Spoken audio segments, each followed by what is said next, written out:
Dear students, अपनों ने previous video में वर्ग संख्या 15 की आयनन एंथैल्पी के बारे में देखा था। उसके बाद में जस्ट टॉपिक आता है अपना ऑक्सीकरण अवस्था के बारे में। तो किसी भी अपनों ने वर्ग संख्या 15 देख रहे हैं और वर्ग संख्या 15 में जो टॉपिक चल रहा है वो ऑक्सीकरण अवस्था का चल रहा है। ऑक्सीकरण अवस्था का मतलब होता है कि कोई भी परमाणु कितने इलेक्ट्रॉन को ग्रहण कर रहा है, कितने इलेक्ट्रॉनों को त्याग रहा है की संख्या क्या कहलाती है, उसकी ऑक्सीकरण अवस्था कहलाती है। फॉर एग्जाम्पल के तौर पर कोई परमाणु 3 इलेक्ट्रॉन ग्रहण कर रहा है तो उसकी ऑक्सीकरण अवस्था -3, कोई परमाणु 2 इलेक्ट्रॉनों को त्याग रहा है तो उसकी ऑक्सीकरण अवस्था +2। इस टाइप से क्या होती है, उनकी ऑक्सीकरण अवस्था डिसाइड होती है। और ऑक्सीकरण अवस्था में अपने को ये चीज भी ध्यान रखनी है कि कोई बॉन्डिंग हो गया यानी कोई बंध बनाएगा, तो बंध बनाएगा तो एक चीज ध्यान रखनी है कि जिसकी विद्युत ऋणात्मकता जितनी ज्यादा होगी उसकी ऑक्सीकरण अवस्था अपने को क्या रखनी है, हमेशा माइनस में रखनी है। जैसे ऑक्सीजन और नाइट्रोजन और हाइड्रोजन।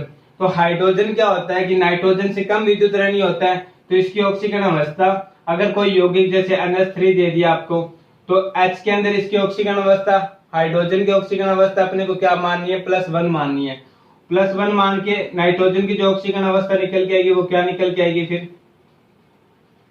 N बराबर +3 निकल के आएगी। उसी प्रकार से नाइट्रोजन और ऑक्सीजन में ज्यादा विद्युत ऋणी कौन सा होता है, ऑक्सीजन ज्यादा विद्युत ऋणी है, तो ऑक्सीजन की विद्युत ऋणात्मकता ज्यादा होने के कारण और इसे कितने इलेक्ट्रॉन की आवश्यकता है, 2 इलेक्ट्रॉन की आवश्यकता होने के कारण ये जितने भी कंपाउंड में मिलेगा अपने को वहां पर इसकी ऑक्सीकरण अवस्था अपने को क्या रखनी है, -2 रखनी है। फॉर एग्जाम्पल के तौर पर जैसे N2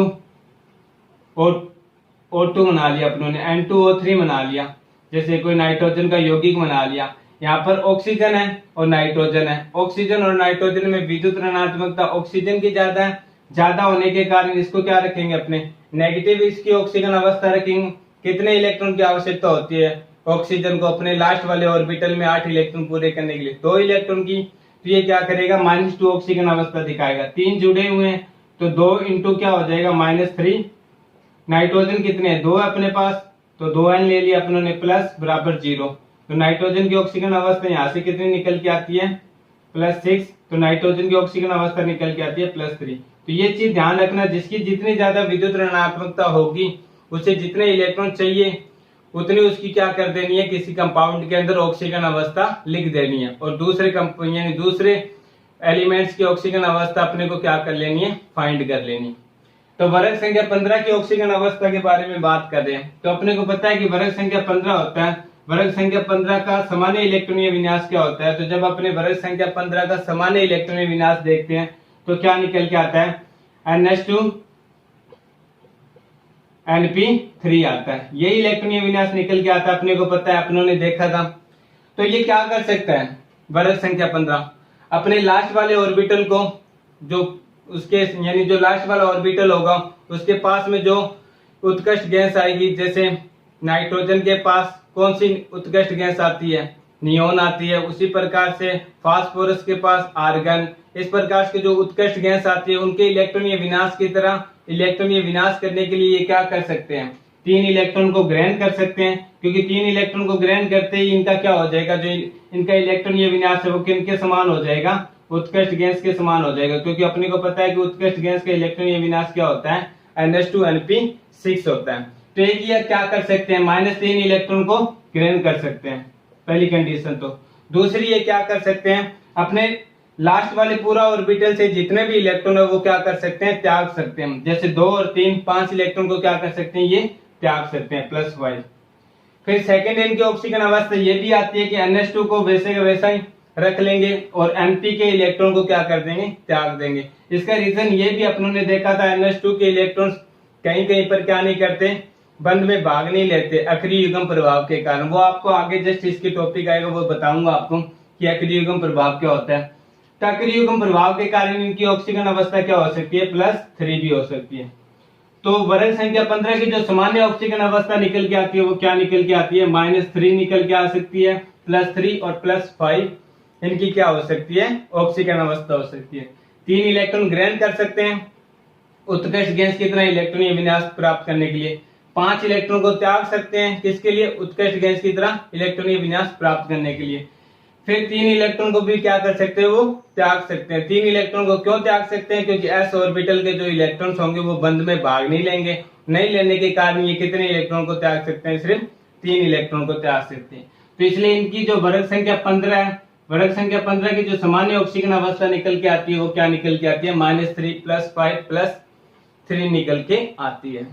अब अपने को ये भी पता है कि जो वर्ग संख्या 15 है, नॉर्मली इनको ऑक्सीजन अवस्था कौन सी दिखानी चाहिए, -3 दिखानी चाहिए। क्यों, क्योंकि कोई भी परमाणु होता है वो अपना इलेक्ट्रॉनीय विन्यास हमेशा उत्कृष्ट गैस की तरह क्या करना चाहता है, बनाना चाहता है। तो उत्कृष्ट गैस की तरह बनाने के लिए इसे मैक्सिमम 3 इलेक्ट्रॉन चाहिए, और 3 इलेक्ट्रॉनों को ही क्या करनी चाहिए, इनको ग्रहण करना चाहिए, और इनकी ऑक्सीजन अवस्था क्या निकल के आनी चाहिए, -3 निकल के आनी चाहिए। अपने अकॉर्डिंग तो ये होना चाहिए। क्यों, क्योंकि ये उत्कृष्ट गैस की तरह इलेक्ट्रॉनीय विनाश कब करेंगे, जब ये 3 इलेक्ट्रॉन लेंगे तभी करेंगे।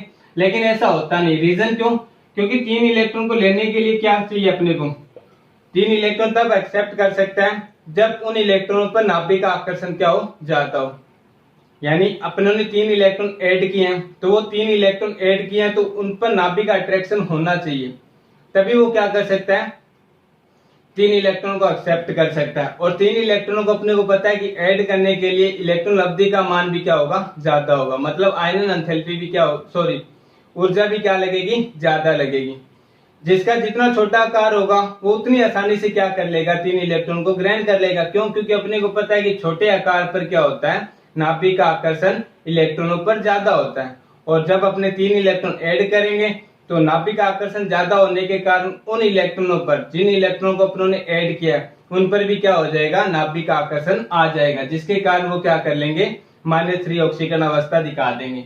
लेकिन अपने को पता है कि नाइट्रोजन, फास्फोरस, आर्सेनिक और उसके बाद में एंटीमनी और उसके बाद में बिस्मिथ, ये 5 एलिमेंट्स है अपने पास वर्ग संख्या 15 में। तो नाइट्रोजन का आकार छोटा होता है, लेकिन जैसे जैसे वर्ग में अपने क्या होते जाते हैं, ऊपर से नीचे जाते हैं, आकार क्या होता जाता है, बढ़ता जाता है। आकार बढ़ने के कारण नाभिक का इलेक्ट्रॉन पर आकर्षण नहीं हो पाता, और इलेक्ट्रॉन पर आकर्षण नहीं हो पाता तो अपने को इलेक्ट्रॉन ऐड करने के लिए क्या करनी पड़ेगी, ज्यादा एनर्जी देनी पड़ेगी, जिसके कारण ऐसा पॉसिबल नहीं हो पाता। इसलिए क्या होता है कि जब वर्ग में अपने ऊपर से नीचे जाते हैं तो -3 ऑक्सीजन अवस्था, मतलब 3 इलेक्ट्रॉनों को लेने की जो ऑक्सीजन अवस्था है, मतलब 3 इलेक्ट्रॉन ग्रहण करके इलेक्ट्रॉनीय विनाश किसके समान करने की, उत्कृष्ट गैस की तरह प्राप्त करने के लिए, उत्कृष्ट गैस की तरह बनाने के लिए इनको क्या होती है, एनर्जी ज्यादा लगती है। इसलिए वर्ग में ऊपर से नीचे जाएंगे तो उनकी ऑक्सीजन अवस्था क्या होती जाएगी, -3 वाली कम होती जाएगी। नाइट्रोजन की सबसे ज्यादा होगी। क्यों, क्योंकि नाइट्रोजन का आकार छोटा आकार तो आसानी से 3 इलेक्ट्रॉन ग्रहण कर लेगा, क्योंकि नाभिक का आकर्षण क्या होगा, उन पर बना रहेगा। लेकिन जैसे फास्फोरस पर जाते हैं तो एक ऑर्बिटल और बढ़ जाता है, जिससे नाभिक का जो इलेक्ट्रॉन अपने ऐड कर रहे हैं उन पर आकर्षण नहीं हो पाता। आकर्षण नहीं होगा तो फिर क्या होगा कि उनको नाभिक पर आकर्षण, यानी उनका नाभिक पर आकर्षण बनाने के लिए अपने को ज्यादा एनर्जी देनी पड़ेगी, जिसके कारण वो क्या हो जाएगा, कम -3 ऑक्सीजन अवस्था प्रदर्शित यानी दिखाएगा। इसी प्रकार से क्या होता जाएगा, जैसे जैसे आकार बढ़ता जाएगा उनकी ऑक्सीजन अवस्था -3 वाली क्या होती जाएगी, कम होती जाएगी। ये अपनों ने वर्ग संख्या 13, 14 के बारे में भी देखा था। सेम कंडीशन यहाँ पर ही अप्लाई करेंगे। अगर -3 ऑक्सीजन अवस्था पूछ ले कि वर्ग संख्या 15 की -3 ऑक्सीजन अवस्था का बढ़ता हुआ क्रम बताइए, तो नाइट्रोजन की सबसे ज्यादा, फिर फास्फोरस की, फिर आर्सेनिक की, फिर एंटीमनी की, फिर बिस्मिथ की। ये आपको क्या करना है, क्रम ध्यान में रखना है, और क्रम ध्यान में अपने आप ही आ जाएगा। बस कंसेप्ट ध्यान में रखना है। छोटा आकार होगा तो इलेक्ट्रॉन ले सकता है, बड़ा आकार होगा तो इलेक्ट्रॉन लेगा नहीं। ठीक है। उसके बाद में क्या आता है कि जैसे अपने वर्ग में ऊपर से नीचे जाते हैं, अपनों ने ये देखा था कि वर्ग में ऊपर से नीचे जाते हैं तो क्या होता जाता है। स्टार्टिंग में एक छोटा सा कंसेप्ट बताया था कि धात्विक गुणों में क्या होती है, वृद्धि होती जाती है। मतलब नाइट्रोजन और फास्फोरस अधातु, आर्सेनिक और बिस्मिथ, आर्सेनिक और एंटीमनी क्या थे, उपधातु, और बिस्मिथ क्या था, धातु था। मतलब अधातु से उपधातु, उपधातु से धातु में क्या हो रहे हैं, जो वर्ग संख्या 15 के तत्व वो परिवर्तित हो रहे हैं, या फिर अपने कह सकते हैं कि चेंज हो रहे हैं। तो अब अपने ऐसे कह सकते हैं कि जैसे जैसे वर्ग में ऊपर से नीचे जाते हैं वैसे वैसे क्या होता जाता है, धात्विक गुणों में वृद्धि होती जाती है। या फिर ऐसे बोल सकते हैं परमाणु आकार क्या होता जाता है, बढ़ता जाता है। परमाणु आकार बढ़ता जाता है तो अपने को पता है कि जो नाभिक होता है उस नाभिक का जो लास्ट वाले ऑर्बिटल है, उस लास्ट वाले ऑर्बिटल के इलेक्ट्रॉनों पर क्या होता जाता है, आकर्षण क्या होता जाता है, कम होता जाता है। आकर्षण कम होने के कारण इन 3 इलेक्ट्रॉनों को क्या कर सकते हैं आप अपने आसानी से, ये यानी कोई भी परमाणु जो अपने कह सकते हैं बिस्मिथ हो गया, एंटीमनी हो गया, आर्सेनिक हो गया, वो क्या कर सकते हैं, त्याग सकते हैं। क्यों? क्योंकि नाभिक का आकर्षण होगा नहीं। अगर 3 इलेक्ट्रॉनों को त्याग देंगे तो NH2 क्या हो जाएगा, इनका अर्धभरित अवस्था में आ जाएगा। वैसे तो होते भी ये सभी अर्धभरित अवस्था में, लेकिन NH2 इलेक्ट्रॉन को भी त्यागने की ये क्या रखते हैं, प्रवृत्ति रखते हैं, लेकिन त्याग नहीं पाते। क्यों? क्योंकि इसका रीजन अक्रिय युग्म प्रभाव है। अक्रिय युग्म प्रभाव के कारण NH2 के जो इलेक्ट्रॉन्स होते हैं वो बंध में भाग नहीं लेते। भाग नहीं लेने के कारण अपने कह सकते हैं कि ये क्या नहीं कर पाते, भाग नहीं लेने के कारण ये ऑक्सीकरण अवस्था को दर्शा नहीं पाते, जिसके कारण वर्ग में ऊपर से नीचे जाने पर क्या होता है, आयनिक गुणों में वृद्धि होने के कारण, ऐसे भी बोल सकते हैं कि आयनिक गुण क्या होंगे, बढ़ेंगे। क्यों बढ़ेंगे? क्योंकि वर्ग में ऊपर से नीचे जा रहे हैं, आकार क्या होता जा रहा है, बढ़ता जा रहा है। आकार बढ़ने के कारण नाभिक का बाह्यतम इलेक्ट्रॉनों पर आकर्षण क्या होता जा रहा है, कम होता जा रहा है। कम होने के कारण ये क्या करेंगे, इलेक्ट्रॉनों को त्यागने की प्रवृत्ति रखेंगे, और इलेक्ट्रॉनों को त्यागने की प्रवृत्ति रखेंगे तो इन पर चार्ज कौन सा आएगा, पॉजिटिव का चार्ज आएगा। और कितने इलेक्ट्रॉन ये मैक्सिमम त्याग सकते हैं, तो 3 इलेक्ट्रॉन त्याग सकते हैं, तो इनकी ऑक्सीकरण अवस्था क्या आएगी, +3 निकल के आएगी।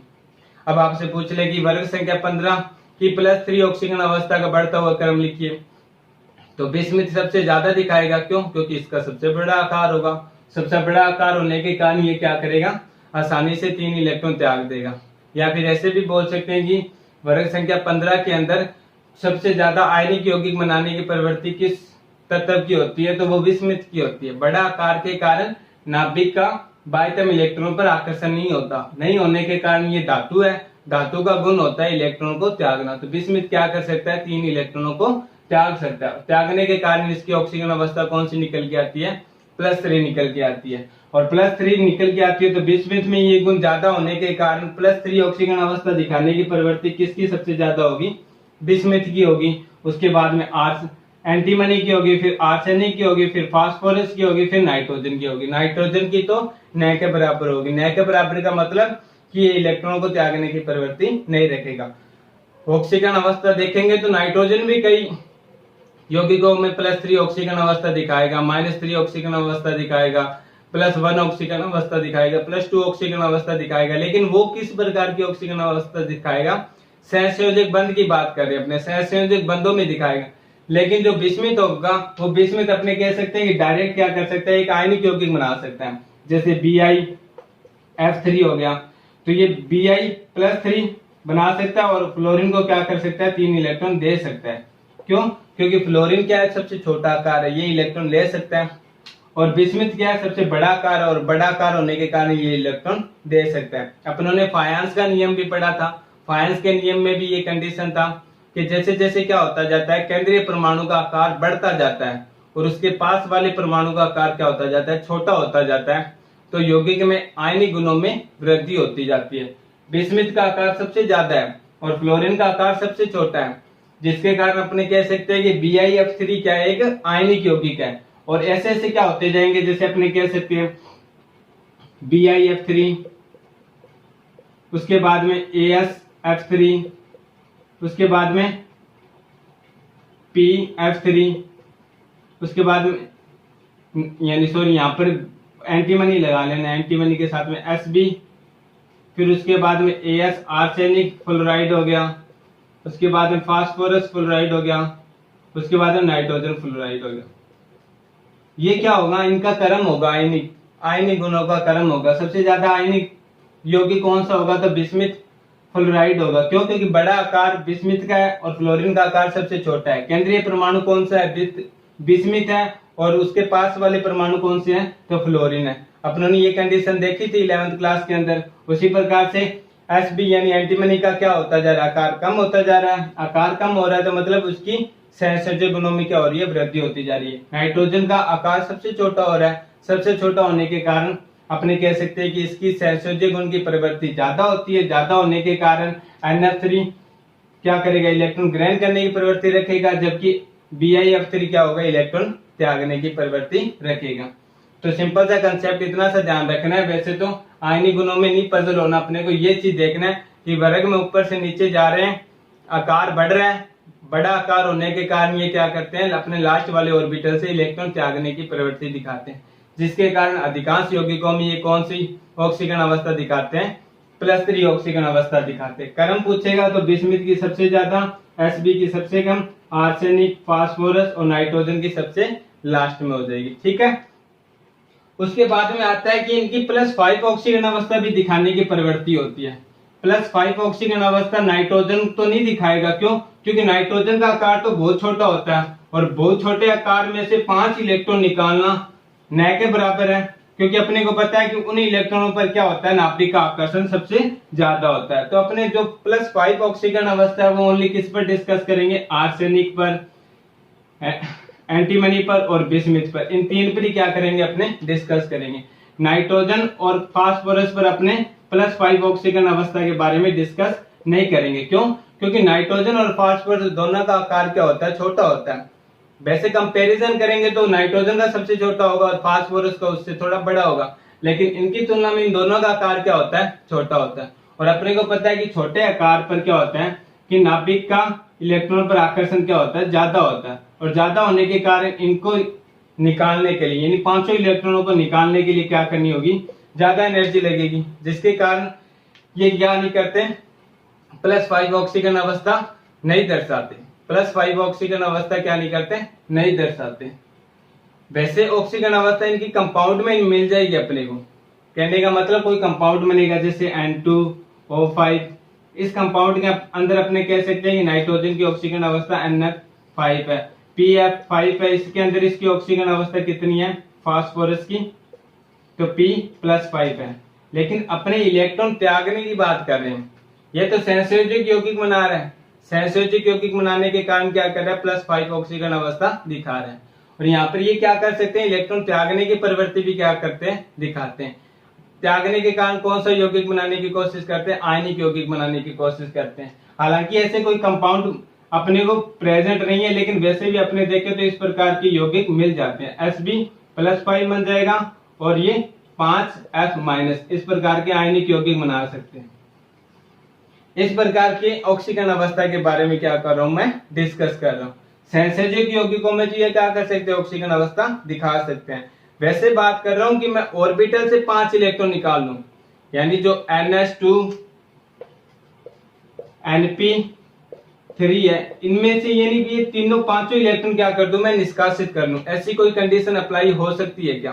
तो अपने को पता है कि छोटे आकार से तो इलेक्ट्रॉन अपने निकाल ही नहीं सकते, क्योंकि ज्यादा इलेक्ट्रॉनों की यानी ज्यादा ऊर्जा की क्या होती है, आवश्यकता होती है, जिसके कारण नाइट्रोजन तो इलेक्ट्रॉन देगा ही नहीं, वो हमेशा क्या करेगा, इलेक्ट्रॉन लेने की प्रवृत्ति रखेगा, संयोजक यौगिक बना लेगा, या फिर क्या करेगा, इलेक्ट्रॉन किसी जो उच्च प्रकृति की धातु उससे इलेक्ट्रॉन ले लेगा और कौन सी ऑक्सीकरण अवस्था दिखाएगा, +3, -3, +5, इस टाइप की ऑक्सीकरण अवस्था दिखाएगा। लेकिन हमेशा क्या नहीं करेगा, ये आयनिक यौगिक नहीं बनाएगा। आयनिक यौगिक बनाने का मतलब है कि ये इलेक्ट्रॉनों का निष्कासन नहीं करेगा। इलेक्ट्रॉनों के जो निष्कासन करने के बाद में ऑक्सीकरण अवस्था बनती है जो +5, उसमें कौन यौगिक दिखाएंगे, यानी कौन से एलिमेंट्स दिखाएंगे वर्ग संख्या 15 में, तो आर्सेनिक, एंटीमनी और बिस्मिथ ही क्या कर सकते हैं, दिखा सकते हैं, थोड़ी बहुत दिखा सकते हैं। रीजन, क्योंकि रीजन इनका बड़ा आकार है, बड़ा आकार होने के कारण ये क्या कर सकते हैं, इलेक्ट्रॉन को त्याग सकते हैं। इलेक्ट्रॉन को त्याग सकते हैं तो फिर सबसे ज्यादा +5 ऑक्सीकरण अवस्था किसके निकल के आनी चाहिए, बिस्मिथ के निकल के आनी चाहिए, क्योंकि इसका सबसे बड़ा आकार है। लेकिन बिस्मिथ भी क्या करता है, +5 ऑक्सीकरण अवस्था नहीं दिखाता। +5 ऑक्सीकरण अवस्था सबसे ज्यादा कौन दिखाता है, तो एक एंटीमनी दिखाता है, उसके बाद में बिस्मिथ आता है, उसके बाद में आर्सेनिक आता है। अब ये रीजन क्यों आता है, एंटीमनी सबसे ज्यादा +5 ऑक्सीकरण अवस्था क्यों दिखाएगा, मतलब 5 इलेक्ट्रॉन त्यागने की प्रवृत्ति क्यों रखेगा, तो इसका कंडीशन सिर्फ सिंपल सी है कि इसमें क्या होता है, अक्रिय युग्म प्रभाव पाया जाता है। अक्रिय युग्म प्रभाव का मतलब कि अपने जैसे जैसे वर्ग में ऊपर से नीचे जाते हैं, जैसे जैसे वर्ग में ऊपर से नीचे जाते हैं, तो अपने को पता है कि NS और NP के बीच में क्या होती जाती है, दूरी बढ़ती जाती है। NS कक्षक और NP कक्षक के बीच में दूरी क्या होती जाती है, बढ़ती जाती है, जिसके कारण NS कक्षक क्या आ जाता है, नाभिक के और अधिक नजदीक आ जाता है। और अधिक नजदीक आने के कारण ये क्या नहीं कर पाता, बंध में इलेक्ट्रॉनों को दे नहीं पाता अपने, जिसके कारण ये क्या हो जाता है, अक्रिय हो जाता है, और अक्रिय होने के कारण इस प्रभाव को अपने क्या बोल देते हैं, अक्रिय युग्म प्रभाव बोल देते हैं। अक्रिय युग्म प्रभाव, युग्म प्रभाव, क्योंकि अपने को पता है युग्म का मतलब इसके पास 2 इलेक्ट्रॉन का युग्म होता है, और एनपी के पास कितने होते हैं, 3 इलेक्ट्रॉन होते हैं। जैसे जैसे वर्ग में अपने क्या करेंगे, ऊपर से नीचे जाएंगे, आकार तो बढ़ता जाएगा। अपनी बात ये तो सही है कि आकार बढ़ रहा है, लेकिन आकार बढ़ने के साथ साथ में जो एनएस और एनपी कक्षक के बीच में जो दूरी है वो भी क्या होती जाती है, बढ़ती जाती है। दूरी बढ़ने के कारण एनएस कक्षक क्या हो जाता है, नाभिक के और अधिक नजदीक आ जाता है, और एनपी कक्षक नाभिक से बहुत दूर चला जाता है, जिसके कारण एनएस कक्षक के जो इलेक्ट्रॉन होते हैं उन पर नाभिक का क्या होता है, आकर्षण ज्यादा हो जाता है। आकर्षण ज्यादा होने के कारण ये बंध में भाग नहीं लेते, और बंध में भाग नहीं लेने के कारण ये क्या हो जाते हैं, अक्रिय हो जाते हैं, मतलब अक्रियशील हो जाते हैं, और इस प्रभाव को अपने क्या बोल देते हैं, अक्रिय युग्म प्रभाव बोल देते हैं। जैसे फॉर एग्जाम्पल के तौर पर अपने बिस्मिथ की बात करते हैं कि बिस्मिथ +5 ऑक्सीजन अवस्था क्यों नहीं दिखाता, तो बिस्मिथ +5 ऑक्सीजन अवस्था इस कारण नहीं दिखाता क्योंकि अपने को पता है कि बिस्मिथ का जो इलेक्ट्रॉन विनाश होता है, अपने ये कह सकते हैं कि बिस्मिथ का इलेक्ट्रॉन विनाश कैसे होता है, जिनोन से स्टार्ट होता है, उसके बाद में क्या होता है 6s2 4f 14 5d 10 और 6p3, यही होता है यानी बिस्मिथ का जो इलेक्ट्रॉन विनाश होता है वो ये निकल के आता है, अपने को पता है। अब देख यहाँ पर अपने मान लिए क्या है, बिस्मिथ है, और उसके बाद में कौन सा ऑर्बिटल आ गया, ये s ऑर्बिटल आ गया। s तो आएगा नहीं, क्योंकि आएगा कौन सा, पहले ऐसे यहाँ पर ऐसे रख लेता हूं मैं इसे, ये कौन सा अपना 4f मान लिया, उसके बाद में 5d मान लिया, उसके बाद में 6x मान लिया, उसके बाद में 6p मान लिया।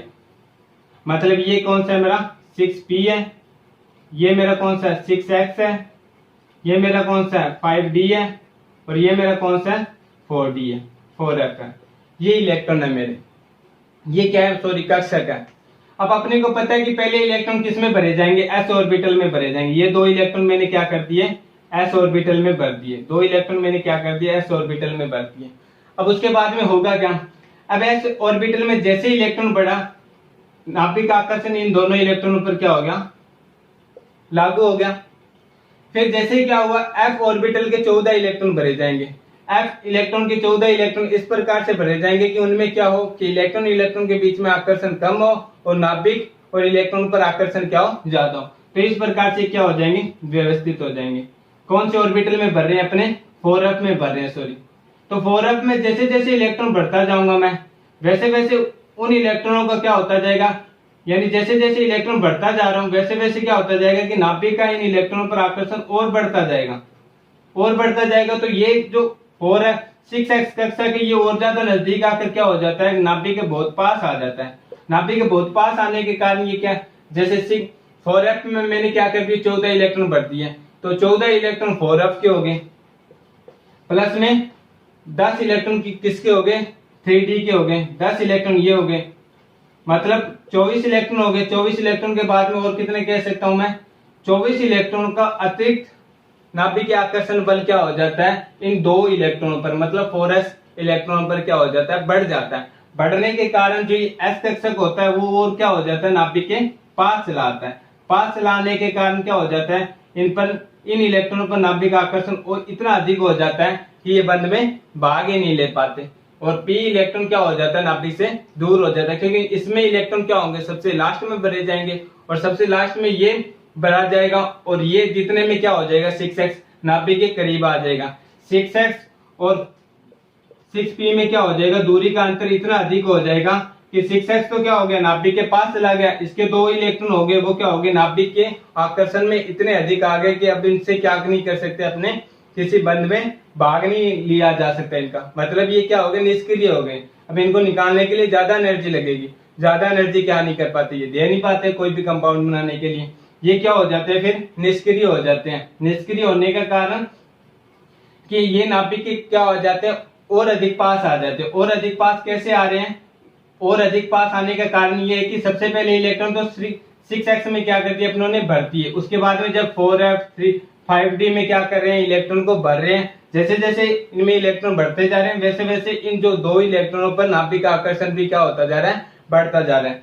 जैसे ये इलेक्ट्रॉन में इलेक्ट्रॉन बनना कंप्लीट हो जाएगा, इतने में ये क्या हो जाएंगे, 6s पर जो 2 इलेक्ट्रॉन थे उन पर नाभिक आकर्षण इतना अधिक हो जाएगा कि ये बहुत अधिक नाभिक के पास चला जाएगा, जिसके कारण 6s और 6p के बीच में जो दूरी रियलिटी में इतनी होनी चाहिए थी वो दूरी क्या हो जाती है, बढ़ जाती है। वो दूरी लगभग कितनी हो जाती है, इतनी निकल आती है। 6s नाभिक बहुत ज्यादा पास चला जाता है और 6p क्या हो जाता है, दूर हो जाता है। बहुत अधिक पास होने के कारण 6s के जो इलेक्ट्रॉन होता है उनको अपने बंध में यूज नहीं कर पाते, जिसके कारण ये क्या हो जाते हैं, अक्रिय हो जाते हैं। इसी प्रभाव को अपने क्या बोल देते हैं, अक्रिय युग्म प्रभाव कह देते हैं। और ये सबसे ज्यादा किस में होता है, बिस्मिथ में होता है, क्योंकि बिस्मिथ में क्या होता है कि 14f और 5d मतलब 24 इलेक्ट्रॉनों का अतिरिक्त आकर्षण क्या हो जाता है, इस 6s के जो इलेक्ट्रॉन होते हैं उन पर लगने लग जाता है। ठीक है, तो ये अक्रिय युग्म प्रभाव के कारण बिस्मिथ होता है। ये +5 ऑक्सीकरण अवस्था नहीं दिखाता नहीं यानी कोई कंपाउंड में दिखाएगा लेकिन रेयर चांस में दिखाएगा। अपने को क्रम पूछ रहा है कि सबसे ज्यादा कौन दिखाएगा, तो सबसे ज्यादा दिखाएगा तो वो एंटीमनी दिखाएगा। सबसे ज्यादा ऑक्सीकरण अवस्था कौन दिखाएगा, तो वो एंटीमनी दिखाएगा। Sorry, 1 minute. तो अपना जो क्रम आएगा +5 वाली ऑक्सीकरण अवस्था का वो क्या निकल के आएगा, सबसे ज्यादा किसकी होगी, एंटीमनी की होगी, उसके बाद में किसकी होगी, बिस्मिथ की, और उसके बाद में आर्सेनिक की। ये क्रम ध्यान रखना। ये कौन सा क्रम है, तो +5 ऑक्सीकरण अवस्था वाला क्रम है। +5 ऑक्सीकरण अवस्था। वर्ग संख्या 15 की जो +5 वाली ऑक्सीकरण अवस्था है वो सिर्फ 3 ही तत्व क्या करते हैं, दिखाते हैं। कौन सा, एक तो एंटीमनी, बिस्मिथ और आर्सेनिक। बिस्मिथ कम क्यों दिखाता है एंटीमनी से, ज्यादा दिखाना चाहिए था क्योंकि इसका आकार सबसे बड़ा होता है, लेकिन कम दिखाने के कारण अक्रिय युग्म प्रभाव। अक्रिय युग्म प्रभाव का मतलब आपको बता चुका हूं कि NH2 के जो इलेक्ट्रॉन होते हैं वो क्या नहीं करते, बंध में भाग नहीं लेते। भाग नहीं लेने के कारण ये क्या होते हैं, नाभिक के बहुत ज्यादा करीब होते हैं, और बहुत ज्यादा करीब होने के कारण ये बंध में भाग नहीं लेते, निष्क्रिय रहते हैं। इस प्रभाव को क्या कर देते हैं, अक्रिय युग्म प्रभाव कह देते हैं। और वर्ग में ऊपर से नीचे जाने पर अक्रिय युग्म प्रभाव बढ़ने के कारण इनकी +5 ऑक्सीकरण अवस्था दिखाने का क्रम क्या हो जाता है, कम हो जाता है। बिस्मिथ का सबसे ज्यादा होना चाहिए था लेकिन कम हो जाता है। क्यों, क्योंकि बिस्मिथ में अक्रिय युग्म प्रभाव क्या होता है, सबसे ज्यादा पाया जाता है। ठीक है, तो ये ऑक्सीकरण अवस्था के बारे में क्या था, इनका डिस्कस था कि ऑक्सीकरण अवस्था +5, +3, -3 किन किन में पाई जाती है। तो कुछ एलिमेंट्स देखते हैं, अपने तत्व देखते हैं कि उनमें ऑक्सीकरण अवस्था कैसे फाइंड आउट करेंगे। जैसे आपको N2O5 दे दिया, PH3 दे दिया, PCl3 दे दिया, और कौन सा दे दिया अपने को, NH3 दे दिया, फिर उसके बाद में Mg3 और N2 दे दिया, फिर लिथियम नाइट्रेट दे दिया। ये यौगिक बनाए थे अपनों ने, क्योंकि अपने को पता है कि नाइट्रोजन और ऑक्सीजन में सबसे ज्यादा ऋण विद्युतीय कौन है, ऑक्सीजन है। ऑक्सीजन को कितने इलेक्ट्रॉन चाहिए, 2 इलेक्ट्रॉन चाहिए, तो इसकी ऑक्सीजन अवस्था क्या मानेंगे, इसमें -2 मानेंगे। तो क्या निकल के आ जाएगी, 2x। जिसकी ऑक्सीजन अवस्था फाइंड करनी होती है उसे अपने क्या कर लेते हैं, x मान लेते हैं। साथ में जुड़ा क्या हुआ, ऑक्सीजन। कितने एलिमेंट जुड़े हुए, कितने ऑक्सीजन है, 5 है, तो 5 ऑक्सीजन की ऑक्सीजन अवस्था -2 बराबर 0। तो जो x की यानी जो इसकी ऑक्सीजन अवस्था निकल के आती है इस कंपाउंड की, वो कितनी निकल के आती है, नाइट्रोजन की +5 निकल के आती है। क्योंकि यहाँ से क्या होगा, 10 हो जाएगा, वो इधर जाके प्लस का हो जाएगा, और 2 उसके डिवाइड में होकर कितनी आ जाएगी, +5 आ जाएगी। अब PH3 में क्या होगा, हाइड्रोजन क्या होगा, कम ऋण विद्युतीय होगा। कम ऋण विद्युतीय होने के कारण ये क्या करेगा, कम ऑक्सीजन यानी प्लस ऑक्सीजन अवस्था दिखाएगा। तो इसमें P की ऑक्सीजन अवस्था कितनी आ जाएगी, +3। PCl3 में क्या होगा, PCl3 के अंदर Cl की ऑक्सीजन अवस्था अपने को पता है ज्यादा होती है, सॉरी विद्युत ऋणात्मकता ज्यादा होती है। कितने इलेक्ट्रॉन चाहिए, 1 इलेक्ट्रॉन चाहिए। 1 इलेक्ट्रॉन के कारण इसकी ऑक्सीजन अवस्था कितनी हो जाएगी, इसके अंदर Cl की -1, और कितने जुड़े हुए, 3 जुड़े हुए, तो -3 हो जाएगी। उधर जाके कितनी आ जाएगी, +3 आ जाएगी। उसी प्रकार से नाइट्रोजन में N की कितनी आ जाएगी, नाइट्रोजन N की कितनी आ जाएगी, -3 आ जाएगी। क्यों, क्योंकि हाइड्रोजन क्या है, कम ऋण विद्युतीय है। कम ऋण विद्युतीय तो इसे क्या मानेंगे, +1 ऑक्सीजन अवस्था मानेंगे, और +1 ऑक्सीजन अवस्था मानेंगे तो उस साइड क्या हो जाएगी, इसकी -3 ऑक्सीजन अवस्था हो जाएगी।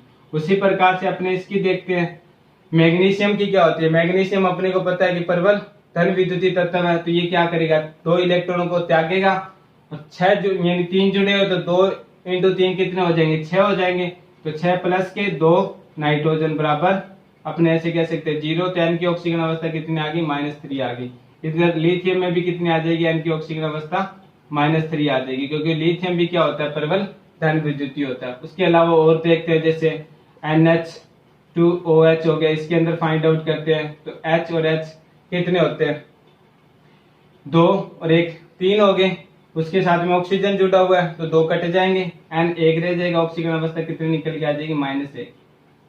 इस प्रकार से क्या कर सकते हैं, अपने ऑक्सीजन अवस्था फाइंड आउट कर सकते हैं। यह आपने कौन सी क्लास में देखा था, 11th क्लास में भी देखा था कि कैसे ऑक्सीजन अवस्था फाइंड करनी है। ठीक है, उसके बाद में कुछ एक छोटी सी आती है कि इनकी जो सहसंयोजकता होती है वो किसकी सबसे ज्यादा होती है, किसकी सबसे कम होती है। ऐसे तो क्वेश्चन पूछता नहीं कि नाइट्रोजन की सहसंयोजकता कितनी होती है, फास्फोरस की सहसंयोजकता कितनी होती है। वो डायरेक्ट ऐसे क्वेश्चन पूछता है कि PCl5 बन सकता है लेकिन NCl5 नहीं बन सकता, यानी फास्फोरस पेंटाक्लोराइड बनता है लेकिन नाइट्रोजन पेंटाक्लोराइड नहीं बनता। क्यों, क्योंकि अपने को पता है कि नाइट्रोजन होता है उसके अंदर सिर्फ 2 ही ऑर्बिटल होते हैं, या अपने ऐसे कह सकते हैं कि नाइट्रोजन होता है ये कौन से आवर्त का है, दूसरे आवर्त का है, और फास्फोरस है वो कौन से आवर्त का है, तीसरे आवर्त का है। नाइट्रोजन में कौन से कक्षक हो सकते हैं, 2s हो सकता है और 2p3 हो सकता है, यही हो सकता है, यही इसका इलेक्ट्रॉन विन्यास होता है। लेकिन इसकी बात करते हैं जब अपने फास्फोरस की बात करते हैं, फास्फोरस की बात करते हैं, ये फास्फोरस ये नाइट्रोजन, ऐसे समझ लेना। फास्फोरस तीसरे आवर्त का है, नाइट्रोजन दूसरे आवर्त का है। फास्फोरस की बात करते हैं 3s2 3p3, उसके बाद में 3d खाली, फिर 3d होता है, अपने को पता 2d नहीं होता है। अब ऐसे कह सकते हैं कि नाइट्रोजन में क्या नहीं होता, डी कक्षक प्रेजेंट नहीं होता। डी कक्षक प्रेजेंट नहीं होने के कारण इसकी अधिकतम सहसंयोजकता कितनी हो सकती है, 4 हो सकती है। 4 होने के कारण ये PCl5 टाइप के कंपाउंड नहीं बना, सॉरी NCl5 टाइप के कंपाउंड नहीं बना सकता, क्योंकि NCl5 में नाइट्रोजन की जो सहसंयोजकता है वो कितनी दिखाती है, 5 दिखाती है, कि 5 इसकी क्या होनी चाहिए, सहसंयोजकता होनी चाहिए, तभी तो ये क्या कर सकता है, 5 बंद बना सकता है।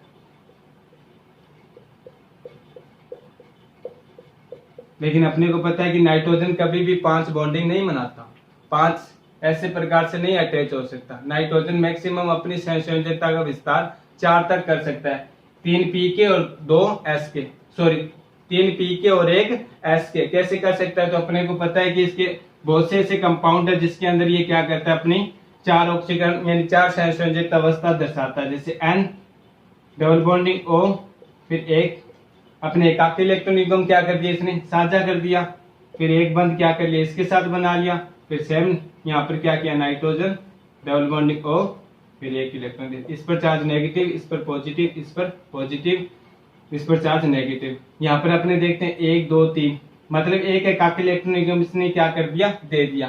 तो एक तो इसका हो गया सहसंयोजकता और 3 इसकी सहसंयोजकता होगी। टोटल कितनी सहसंयोजकता होगी इसकी, 4 मैक्सिमम क्या हो सकती है इसकी सहसंयोजकता हो सकती है। जबकि P में क्या होते हैं, 3D कक्षक प्रेजेंट होते हैं। 3D कक्षक प्रेजेंट होने के कारण ये क्या कर लेते हैं, अपनी सहसंयोजकता का विस्तार कर लेते हैं, और विस्तार करने के कारण ये क्या कर लेते हैं, जैसे एक इलेक्ट्रॉन यहाँ से उत्तेजित होकर कौन सी अवस्था में चला जाता है, इस अवस्था में चला जाएगा, उत्तेजित अवस्था में।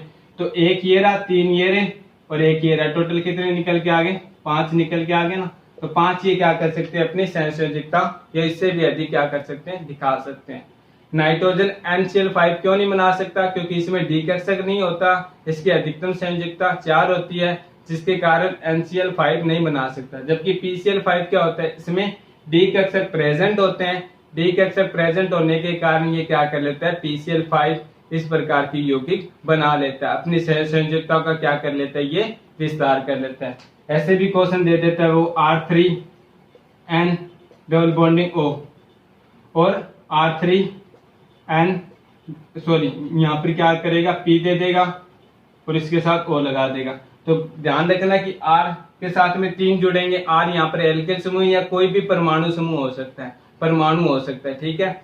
R के साथ में यहाँ पर क्या होगा, आर क्या करेगा, आर की जगह कोई भी परमाणु हो सकते हैं, इसके साथ जुड़ेगा तो 3 बंद ये रहे, 2 बंद ये रहे, टोटल 5 बंद हो गए। अपने को पता है कि 5 ये बॉन्डिंग बना ही नहीं सकता किसी के साथ, जबकि फास्फोरस के साथ 3 और 2 5 जुड़ सकते हैं। कैसे, अपनों ने देखा है H3PO3 के अंदर, PO4 के अंदर HOPOH, उसके बाद में OH, और इसके साथ में क्या हो गया, डबल बॉन्डिंग O। 1 2 3 4 5, ये 5 बंद क्या कर सकता है, बना सकता है। 5 बंद बना रहा है तो मतलब इसकी सहसंयोजकता कितनी आ रही है, 5 निकल के आ रही है। सहसंयोजकता कितनी निकल के आ रही है, 5 निकल के आ रही है। कारण ये सहसंयोजकता 5 क्यों दिखा रहा है, तो क्योंकि इसके अंदर अपने को पता है 3D कक्षक प्रेजेंट होता है। कौन सा, रिक्त 3D कक्षक प्रेजेंट होता है। जबकि अपने जब इसकी बात करते हैं R3NO, इसमें क्या होता है कि इसकी ऑक्सीजन अवस्था मैक्सिमम, सॉरी ऑक्सीजन अवस्था नहीं, सहसंयोजकता कितनी हो सकती है, 4 हो सकती है। ये 4 ही क्या कर सकता है, इस टाइप से बंद दिखा सकता है। 4 ही दिखा रहा है ना, 1 2 3 और 1 4 ही क्या कर सकते हैं, ये बंद बना सकता है। 5 बंद बना ही नहीं सकता, तो ये रॉन्ग हो जाता है। इसीलिए पूछ लेता है कि ये यौगिक नहीं बनता, लेकिन ये यौगिक बन जाता है। क्यों, क्योंकि अपने सिंपल से यही रीजन देंगे, नाइट्रोजन में क्या होता है, नाइट्रोजन में रिक्त डी कक्षक प्रेजेंट नहीं होता, इसकी अधिकतम संयोजकता 4 होती है, जिसके कारण ये इस प्रकार की यौगिक नहीं बना सकता। जबकि फास्फोरस में रिक्त डी कक्षक उपस्थित होते हैं, ये अपनी संयोजकता का क्या कर लेते हैं, विस्तार कर लेते हैं, जिसके कारण ये इस प्रकार की यौगिक बना लेते हैं। तो ये कंफ्यूज मत होना इस टाइप के क्वेश्चनों में कि NCl5 क्यों नहीं बनता। सिंपल सा रीजन, रिक्त कक्षक प्रेजेंट नहीं है। अधिकतर जो रिजल्ट होगा नाइट्रोजन और फास्फोरस में जो अपवाद पूछे जाते हैं, उनके अंदर नाइट्रोजन के सिर्फ 3 ही कारण लिखे जाते हैं, छोटा आकार, उच्च विद्युतरणता और डी कक्षकों की अनुपस्थिति। डी कक्षकों की अनुपस्थिति के कारण अपनी संयोजकता का विस्तार नहीं कर पाता। ओनली 2s की 1 संयोजकता और 2p3 की 3 संयोजकता, मैक्सिमम 4 संयोजकता ये क्या कर सकता है, दिखा सकता है। जैसे यहाँ से उसने क्या किया, जो 2s के जो 2 इलेक्ट्रॉन थे उसने क्या कर दिया, ऑक्सीजन को स्थानांतरित करके एक संयोजकता यानी वैलेंसी क्या कर दी, इसने दिखा दी। और टोटल कितनी वैलेंसी शो ऑफ करा दी, 1 2 3 4 करा दी। तो मैक्सिमम 4 ये क्या कर सकता है, संयोजकता प्रदर्शित कर सकता है, जिसके कारण ये NCl5 टाइप के कंपाउंड यौगिक नहीं बना सकता। PCl5 क्या कर सकता है, अपनी संयोजकता का विस्तार कर सकता है। क्यों, क्योंकि इसमें रिक्त डी कक्षक उपस्थित होते हैं। ठीक है, उसके बाद में क्वेश्चन आता है कि नाइट्रोजन में जो असामान्य व्यवहार पाए जाते हैं, मतलब कि नाइट्रोजन वर्ग संख्या 15 का एलिमेंट्स है, और वर्ग संख्या 15 का एलिमेंट्स है, तो इसमें क्या होने चाहिए, वर्ग संख्या 15 के सभी तत्वों की तरह क्या होने चाहिए, समान गुण होने चाहिए। लेकिन ये समान गुण नहीं दर्शाता, अलग अलग टाइप के गुण दर्शाता है। क्यों, इसका रीजन क्या है, तो इसके रीजन सिर्फ 3 ही लिखने अपने को, 3 ही रीजन होते हैं। आपको स्टार्टिंग से बताया था मैंने कि कोई भी कंपाउंड होता है, यानी सॉरी कोई भी वर्ग होता है, उस वर्ग का जो पहला एलिमेंट्स होता है वो अन्य एलिमेंट्स, अपने वर्ग के अन्य एलिमेंट्स के साथ असामान्य व्यवहार क्यों दर्शाता है, तो उसके 3 ही कारण लिखे जाते हैं, छोटा आकार, उच्च विद्युतरणता और रिक्त डी कक्षकों की अनुपस्थिति। ये 3 ही कारण लिखे जाते हैं। एक तो छोटा आकार होता है, अपने को पता है छोटा आकार होता है। दूसरा, छोटा आकार है तो उनकी उच्च विद्युत ऋणात्मकता होगी, यानी प्रबल नेगेटिविटी होगी उनके साथ, उच्च विद्युत ऋणात्मकता यानी बंध के इलेक्ट्रॉनों को अपनी ओर आकर्षित करने की प्रवृत्ति, और रिक्त डी कक्षकों की उपस्थिति, अनुपस्थिति, रिक्त डी कक्षकों की अनुपस्थिति, रिक्त डी कक्षक की अनुपस्थिति।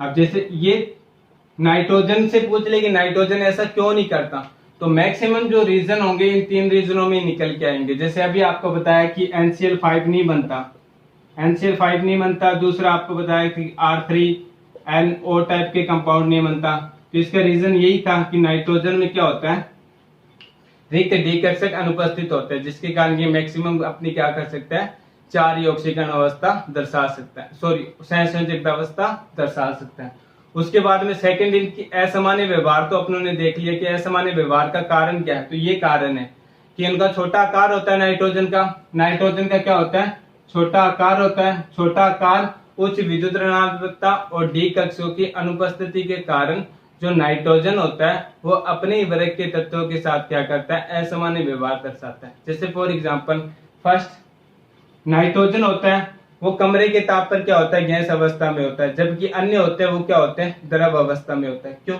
क्योंकि नाइट्रोजन में क्या होता है कि परवल क्या होते हैं, द्विबंध होते हैं।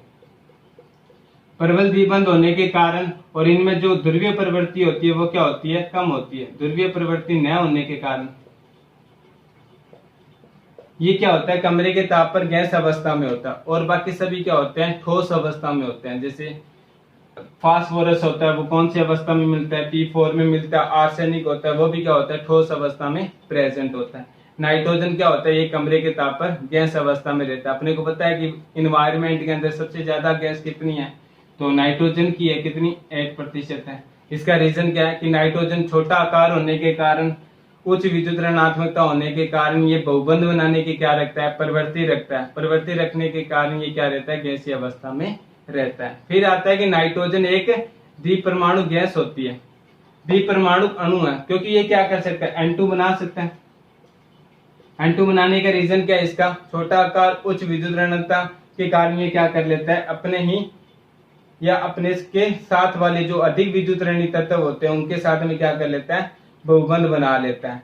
जबकि फास्फोरस होता है, बड़ा आकार होने के कारण ये क्या नहीं कर पाते, बहुबंध नहीं बना पाते। बहुबंध न बनाने के कारण ये क्या नहीं कर पाते, अपने ही तत्वों के साथ में क्या नहीं कर पाते, बहुबंध नहीं बना पाते, एक विवर्त श्रृंखला बना लेते हैं। विवर्त श्रृंखला बनाने के कारण ये कौन से अवस्था में रहते हैं, तो ये हमेशा P4 यानी बहुपरमाणिक अवस्था में मिलते हैं। बहुपरमाणिक, बहुपरमाणिक का मतलब एक से अधिक परमाणु के साथ में, या अपने ही परमाणु यानी अपने ही जो परमाणु उनके साथ में एक अवस्था में बहुत ज्यादा, मतलब P4 अवस्था मिल रही है तो इसके अंदर 4 परमाणु है, मतलब 2 से ज्यादा होते हैं, बनी अपने किस में काउंट कर लेते हैं, बहुपरमाणिक अवस्था में काउंट कर लेते हैं। जबकि नाइट्रोजन क्या है कि द्विपरमाणु का, द्विपरमाणु का मतलब ये N2 अवस्था में क्या होता है, मिलता है अपने को। इन्वायरमेंट में मैक्सिमम 78% N2 अवस्था में मिल रहा है, इसलिए कहते हैं कि नाइट्रोजन एक क्या होता है, द्विपरमाणु का अणु है जिसे गैस बोल देते हैं, और जबकि अन्य जो इसके एलिमेंट्स होते हैं वो बहुपरमाणु क्या होते हैं, ठोस होते हैं। ठीक है। दूसरे इनका रीजन ये पूछा, कहते हैं कि नाइट्रोजन होता है, नाइट्रोजन में श्रृंखलन की प्रवृत्ति होती है। नाइट्रोजन और फास्फोरस दोनों में क्या होती है, श्रृंखलन की प्रवृत्ति होती है। श्रृंखलन की प्रवृत्ति मतलब अपने ही या अपने से कम ऋण विद्युतीय तत्व अपनों से अधिक ऋण विद्युतीय के साथ में क्या करना है, एक श्रृंखलन बनाना। जैसे कार्बन में देखा था अपनों ने, ऐसे कार्बन क्या कर रहा था, अपने ही तत्व के साथ, सभी के साथ में बंध बनाने की प्रवृत्ति को क्या कहते हैं, अपने श्रृंखलन कहते हैं। ऐसे माइंड में रख लेना, सभी के साथ में बंध बनाने की प्रवृत्ति क्या कहलाती है, श्रृंखलन कहलाती है। तो नाइट्रोजन और फास्फोरस में क्या होता है, श्रृंखलन की प्रवृत्ति पाई जाती है, अन्य कंपाउंडों में नहीं पाई जाती, अन्य तत्वों में नहीं पाई जाती। जैसे आर्सेनिक हो गया, एंटीमनी हो गया, बिस्मिथ हो गया, इनमें नहीं पाई जाती। लेकिन फास्फोरस में जो श्रृंखलन की प्रवृत्ति है वो नाइट्रोजन से क्या होती है, ज्यादा होती है। क्यों? ऐसे कह सकते हैं कि कार्बन की पहले श्रृंखलन की प्रवृत्ति सबसे ज्यादा, उसके बाद में किसकी आती है, फास्फोरस की आती है, वर्ग में काउंट करते हैं तो। ठीक है। कार्बन की क्यों? क्योंकि अपने को पता है कि कार्बन क्या होता है, अपनों ने कितने भी कार्बन हाइड्रोकार्बन कंपाउंड पड़े उसके अंदर अपनों ने देखे हैं कि कार्बन सभी के साथ में बंध बनाने की प्रवृत्ति रखते हैं। सभी के साथ में बंध बनाने की प्रवृत्ति क्या कहलाती है, श्रृंखलन की प्रवृत्ति कहलाती है। नाइट्रोजन में श्रृंखलन की प्रवृत्ति कम होती है फास्फोरस की तुलना में। इसका रीजन क्योंकि अपने को पता है कि नाइट्रोजन फॉर एग्जांपल ऐसे ऐसे कंपाउंड बना भी लेता है, तो वो ये जो बंध बने, ये बंध भी क्या होने चाहिए, इनके बीच में स्थायी होने चाहिए। जैसे कार्बन और हाइड्रोजन के कार्बन के बीच में जो बंध ऊर्जा होती है, उस बंध ऊर्जा को, इस बंध को तोड़ने के लिए अपने को क्या करनी होती है, 345 एनर्जी देनी होती है, केल्विन एनर्जी बोल सकते हैं, या टेम्परेचर पे क्या करना होता है, गर्म करना होता है। किलो कैलोरी ऊर्जा की क्या होती है, आवश्यकता होती है इस बंध को तोड़ने के लिए। ठीक है, ऐसे ही सोच सकते हो। लेकिन इधर क्या होता है कि नाइट्रोजन के बीच में जो बंध बनते हैं इनकी जो बंध ऊर्जा होती है, बंध को तोड़ने के लिए जो एनर्जी लगती है वो कितनी होती है, 108 ही होती है। क्यों? क्योंकि नाइट्रोजन पर अपने को पता है कि एकाकी इलेक्ट्रॉन युग्म होता है ना। तो ये एकाकी इलेक्ट्रॉन युग्म और ये लोन पेयर, यानी एक तो एकाकी इलेक्ट्रॉन युग्म हो गया और एक ये बॉन्ड पेयर हो गया। इन दोनों के बीच में क्या होता है, प्रतिकर्षण होता है। प्रतिकर्षण होने के कारण ये क्या कर देते हैं, इस बंध को तोड़ देते हैं आसानी से। इसके अलावा और क्या कह सकते हैं कि छोटा आकार है, और छोटा आकार होने के कारण इसमें बहुबंध बनाने की क्या होती है, प्रवृत्ति होती है। और बहुबंध बनाने की प्रवृत्ति के कारण, और दूसरा नाइट्रोजन और बंध, नाइट्रोजन और नाइट्रोजन के बीच में जो बंध है, नाइट्रोजन के ऊपर जो एकाकी इलेक्ट्रॉन युग्म है और नाइट्रोजन के बीच में जो बंध है, इनके बीच में प्रतिकर्षण होने के कारण इनमें जो श्रृंखलन की प्रवृत्ति होती है वो कार्बन से कम होती है, साथ में क्या होती है, फास्फोरस से भी कम होती है। क्यों? क्योंकि फास्फोरस का जैसे अपनों ने देखा आकार बढ़ गया, आकार बढ़ गया तो मतलब जो बंध के आकार बढ़ गया तो मतलब इनके जो इलेक्ट्रॉन की डेंसिटी है, मतलब घनत्व है, वो क्या हो गया, कम हो गया। इलेक्ट्रॉन घनत्व क्या हो गया, इस पर कम हो गया। कम होने के कारण इनके बीच में क्या हो गया, प्रतिकर्षण, यानी जो लोन पेयर थे और बॉन्ड पेयर थे इनके बीच में प्रतिकर्षण क्या हो गया, कम हो गया। कम होने के कारण पीपी के बीच में जो बंध था उसकी बंध की सामर्थ्य बढ़ गई। इस बंध को तोड़ने के लिए मैक्सिमम अपने कह सकते हैं कि 180 केल्विन तक टेम्परेचर तक गर्म करना होगा या किलो कैलोरी एनर्जी की क्या होगी, आवश्यकता होगी तोड़ने के लिए। ठीक है। अब आप कहोगे कि सर फिर तो आर्सेनिक की तो सबसे ज्यादा होती है, इस पर तो इलेक्ट्रॉन घनत्व पूरा ही कम होता है, इसकी तो फिर सबसे ज्यादा होनी चाहिए। लेकिन अपनों ने ये भी कंसेप्ट देखा था कि कार्बन, जब कार्बन वाला देखा था वर्ग में, कि कार्बन में जैसे जैसे क्या होते जाते हैं, वर्ग में नीचे जाते हैं तो आकार बढ़ने के कारण इनकी श्रृंखलन बनाने की प्रवृत्ति क्या होती जाती है, कम होती जाती है।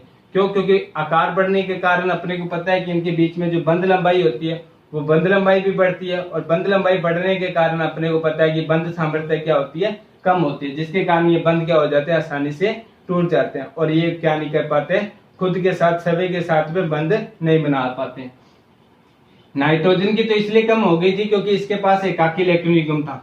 एकाकी इलेक्ट्रॉन युग्म और ये बंध के बीच में क्या हो रहा था, प्रतिकर्षण हो रहा था। लेकिन नाइट्रोजन के जस्ट नीचे गए अपने फास्फोरस के पास में, तो इसके बीच में हुआ क्या, आकार इतना नहीं बढ़ा, आकार थोड़ा सा बढ़ा, लेकिन साथ में जो इलेक्ट्रॉन घनत्व था वो क्या हो गया, ज्यादा कम हो गया। इलेक्ट्रॉन घनत्व कम होने के कारण इनके बीच में जो बंध का जो प्रतिकर्षण था, बंध और जो एकाकी इलेक्ट्रॉन युग्म के बीच में जो प्रतिकर्षण था वो क्या हो गया, कम हो गया। कम होने के कारण इनके बीच की बंध सामर्थ्य क्या हो गई, बढ़ गई। बंध सामर्थ्य बढ़ने के कारण इनकी श्रृंखलन की प्रवृत्ति क्या होगी, बढ़ गई। लेकिन जैसे ही अपने आर्सेनिक पर जाते तो उसका बड़ा आकार हो जाता है। बड़ा आकार के कारण वो जैसे बंध बनाएगा उसकी बंध लंबाई भी क्या हो जाएगी, बहुत ज्यादा हो जाएगी, और बंध लंबाई बहुत ज्यादा होने के कारण उसकी बंध सामर्थ्य क्या हो जाएगी, कम हो जाएगी। कम होने के कारण वो क्या नहीं कर पाएगा, इस प्रकार की श्रृंखलन की प्रवृत्ति नहीं दिखाएगा।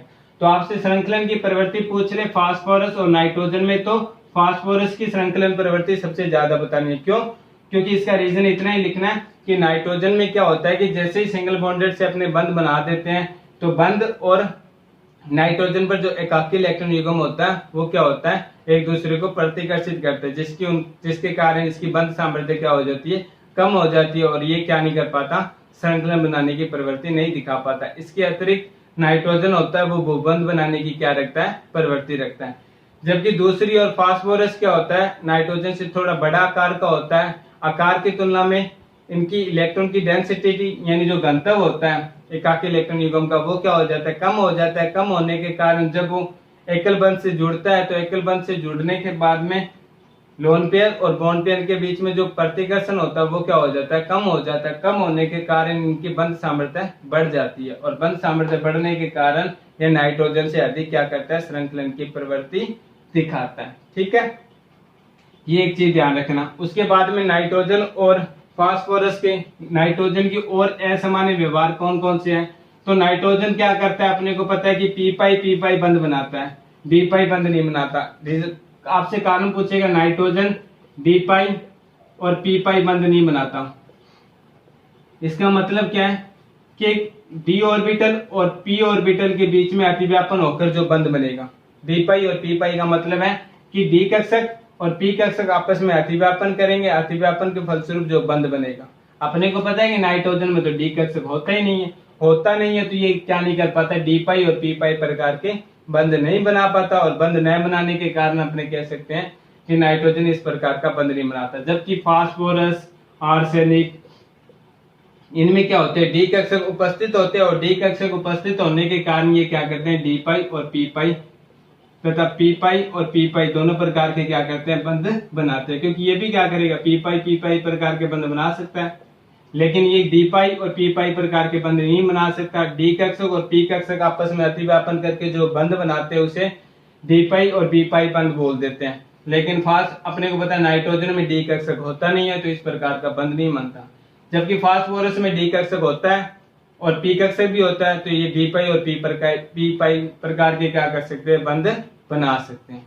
थोड़ा सा ये चीज भी ध्यान रखना। उसके बाद में और क्या होता है, उसके बाद में एक चीज ये आता है कि नाइट्रोजन और फास्फोरस दोनों ही क्या करते हैं, असमानुपात अभिक्रिया दिखाते हैं।